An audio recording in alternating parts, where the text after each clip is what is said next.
Hi there, business owners. Chris Whelan here from Chris Whelan Coaching. I want to talk to you today about, the first structural change that overloaded business owners need to make.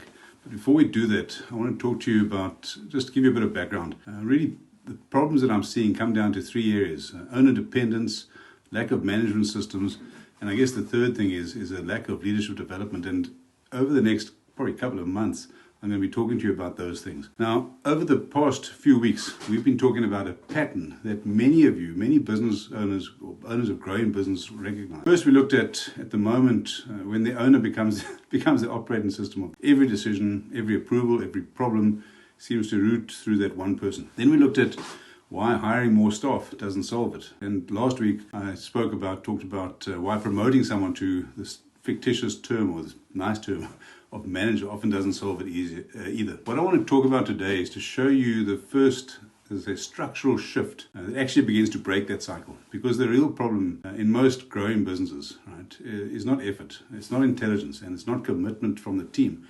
It's something much, much, much simpler. Most businesses never clearly define who gets to decide what. And we're talking here about, businesses, many SME businesses between $2 million and $10 million in revenue.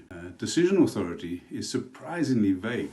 People know their job description, right? No question. They know their responsibilities, but they don't actually know what decisions they're allowed to make. So, what happens? Simply, they escalate. Delivery question gets escalated. Pricing decision gets pushed up, it gets escalated. A client issue that gets, not quite done, escalated. Team conflict gets escalated. Now, I've seen this hundreds of times, not because people are incapable, but because the structure hasn't defined where that authority lies. And when authority is unclear, escalation becomes absolutely the safest behavior. You've heard me say that last week, I think, as well. Everything drifts upward, and when the owner becomes the decision filter for the entire organization. It happens because most growing businesses build their structure reasonably informally. In the early stages, of course, that works. Everyone talks to everyone, right? The founder makes all the calls. The team moves quickly. But as revenue grows, as maybe you're on multiple sites, complexity multiplies. You've got more customers, you've got more staff, you've got more projects on the go, more financial risk. Now, at that point, business just needs something new. It needs what I call a decision architecture. Someone must own delivery decisions. Someone must own the pricing and margin decisions. Someone must own team performance decisions. And of course, someone must own financial discipline. That clarity becomes massively, massively important. When those decision rights are not explicitly defined, people hesitate because making a decision without authority feels risky to them. And then, of course, as I say, escalation becomes the default. Now, when the decision authority remains vague, several things start to happen. Decision speed slows down, right? So you can't become agile. Managers stop committing to outcomes because, what if I get into trouble? Team members wait for direction, right, instead of thinking for themselves. And the founder becomes the center, or the owner becomes the center of every meaningful decision. At first, I suppose that just feels like busyness. But busyness is not business. Over time, it creates something more serious. It creates what I call a growth ceiling. Because personal decision capacity just doesn't scale. There's only so many hours you've got in the week. Eventually, the business reaches a point where the owner's time becomes the limiting factor. Not market demand, not team scalability, simply the number of decisions one person can make.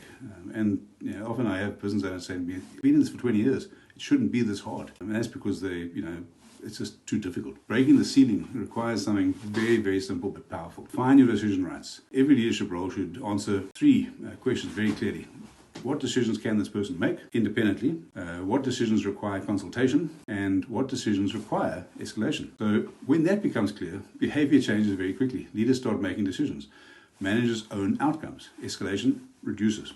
And of course, the owner's role then begins to change. Instead of being the decision maker for absolutely everything, the founder becomes the architect of the organization. That's the first step to move from operator to chief executive. Now, next week, I'll shift into another challenge many growing businesses face, and that's why businesses look profitable on paper, but still feel constantly under financial pressure.